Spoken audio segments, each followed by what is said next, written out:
Check. From the tall grass came the voice of a crying babe.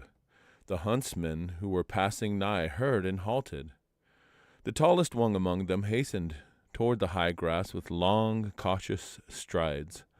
He waded through the growth of green and with just a head above it all. Suddenly exclaiming, "Hun-hee!" he dropped out of sight. In another instant, he held up in both his hands a tiny little baby, wrapped in soft brown buckskins. In another instant, he held up in both his hands a tiny little baby, wrapped in soft brown buckskins. "Oho, a wood child!" cried the men, for they were hunting along the wooded river bottom where this babe was found. While the hunters were questioning whether or no they should carry it home, the wee Indian baby kept up his little howl. "His voice is strong," said one. "At times it sounds like an old man's voice," whispered a superstitious fellow, who feared some bad spirit hid in the small child to cheat them by and by. "Let us take it to our wise chieftain," at length they said, and the moment they started toward the campground, the strange wood child ceased to cry. Beside the chieftain's tepee waited the hunters while the tall man entered with the child. "How, how," nodded the kind-faced chieftain, listening to the queer story. Then rising, he took the infant in his strong arms. Gently he laid the black-eyed baby in his daughter's lap. "This is to be your little son," said he, smiling. "Yes, father," she replied. Pleased with the child, she smoothed the long black hair fringing his round brown face. "Tell the people that I give a feast and dance this day for the naming of my daughter's little son," bade the chieftain. In the meanwhile, among the men waiting by the entranceway, one said in a low voice, "I have heard that bad spirits come as little children into the camp, which they mean to destroy." "No, no. Let us not be overcautious. It would be cowardly to leave a baby in the wild wood where prowl the hungry wolves," answered an elderly man. The tall man now came out of the chieftain's tepee. With a word he sent them to their dwellings, half running with joy. "A feast! A dance for the naming of the chieftain's grandchild!" cried he in a loud voice to the village people. "What? What?" asked they in great surprise, holding a hand to the ear to catch the words of the crier. There was a momentary silence among the people while they listened to the ringing voice of the man walking in the center ground. Then broke forth a rippling, laughing babble among the cone-shaped teepees. All were glad to hear of the chieftain's grandson. They were happy to attend the feast and dance for its naming. With excited fingers they twisted their hair into glossy braids and painted their cheeks with bright red paint. To and fro hurried the women, handsome in their gala day dress. Men in loose deerskins with long tinkling metal fringes strode in small numbers toward the center of the round campground.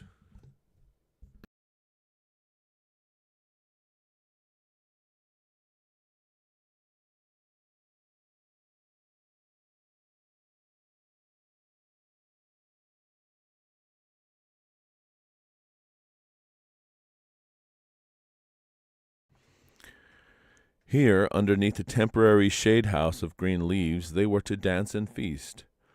The children in deerskins and paints, just like their elders, were jolly little men and women. Beside their eager parents, they skipped along toward the green dance house. Here, seated in a large circle, the people were assembled.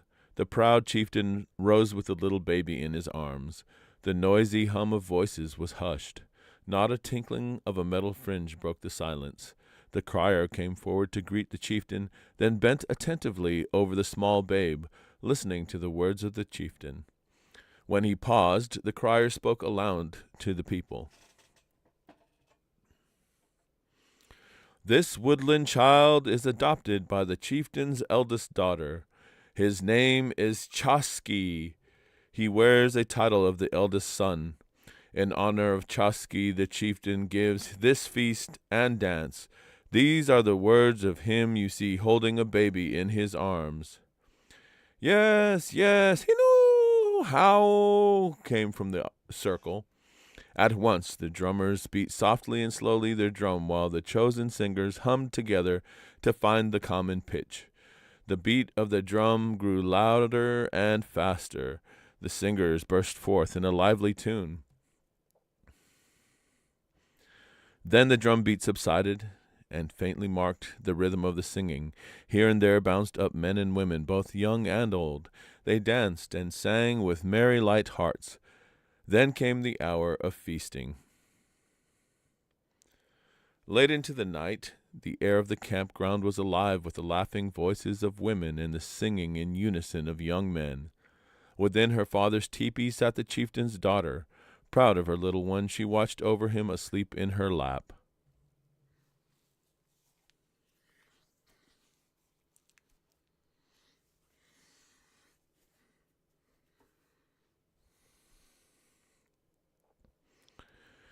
Gradually, a deep quiet stole over the campground as one by one the people fell into pleasant dreams. Now all the village was still. Alone sat the beautiful young mother watching the babe in her lap, asleep with a gaping little mouth. Amid the quiet of the night her ear heard the far-off hum of many voices. The faint sound of murmuring people was in the air. Upward she glanced at the smoke hole of the wigwam and saw a bright star peeping down upon her. Spirits in the air above, she wondered, yet there was no sign to tell her of their nearness. The fine, small sound of voices grew larger and nearer. "Father, rise! I hear the coming of some tribe. Hostile or friendly, I cannot tell. Rise and see," whispered the young woman. "Yes, my daughter," answered the chieftain, springing to his feet. Though asleep, his ear was ever alert. Thus, rushing out into the open, he listened for strange sounds. With an eagle eye, he scanned the campground for some sign. Returning, he said, "My daughter, I hear nothing and see no sign of evil nigh." "Oh, the sound of many voices comes up from the earth about me," exclaimed the young mother. Bending low over her baby, she gave ear to the ground. Horrified was she to find the mysterious sound came out of the open mouth of her sleeping child. "Why, so unlike other babies," she cried within her heart as she slipped him gently from her lap to the ground. "Mother, listen and tell me if this child is an evil spirit come to destroy our camp," she whispered loud. Placing an ear close to the open baby mouth, the chieftain and his wife, each in turn, heard the voices of a great camp, the singing of men and women, the beating of the drum, the rattling of deer hooves strung like bells on a string. These were the sounds they heard. "We must go away," said the chieftain, leading them into the night. Out in the open, he whispered to the frightened young woman, "IYA, the camp eater, has come in the guise of a baby. Had you gone to sleep, he would have jumped out into his own shape and would have devoured our camp. He is a giant with spindling legs. He cannot fight, for he cannot run. He is powerful only in the night with his tricks. We are safe as soon as day breaks." Then, moving closer to the woman, he whispered, "If he wakes now, he will swallow the whole tribe with one hideous gulp. Come, we must flee with our people."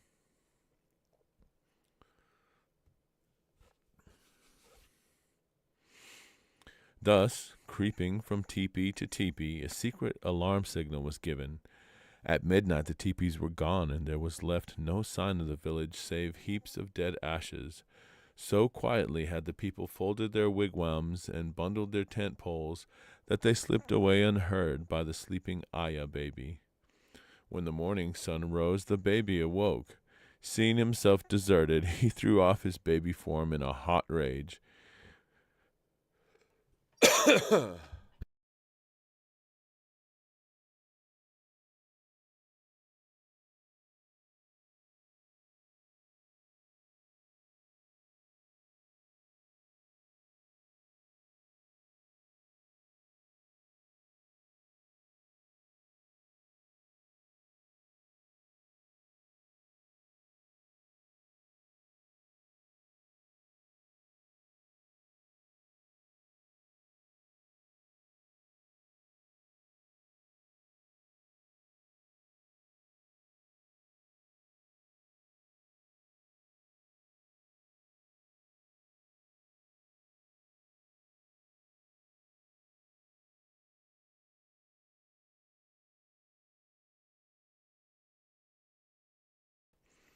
Wearing his own ugly shape, his huge body toppled to and fro, from side to side on a pair of thin legs far too small for their burden. Though with every move he came dangerously nigh to falling, he followed in the trail of the fleeing people.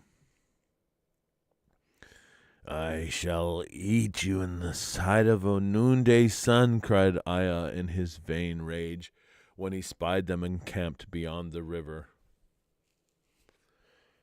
By some unknown cunning, he swam the river and sought his way toward the teepees. "Hin, hin," he grunted and growled. With perspiration beading his brow, he strove to wiggle his slender legs beneath his giant form. "Ha, ha," laughed all the people to see. Funny.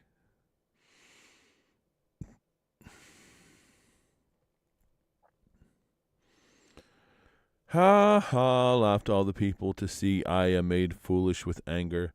"Such spindle legs cannot stand a fight by daylight," shouted the brave ones who were terror-struck the night before by the name IYA. "Such spindle legs cannot stand a fight by daylight," shouted the brow. "Such spindle legs cannot."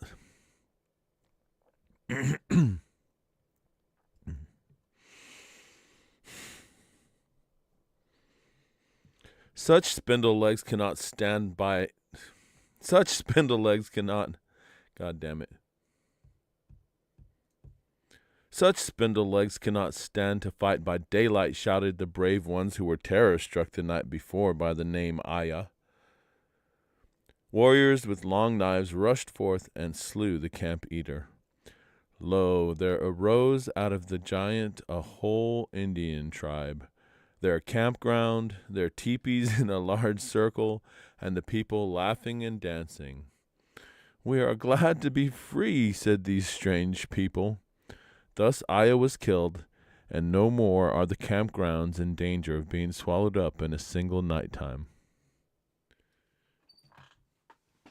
All right, so they got their own horror stories, apparently. Damn it, I didn't record that one, but that's all right.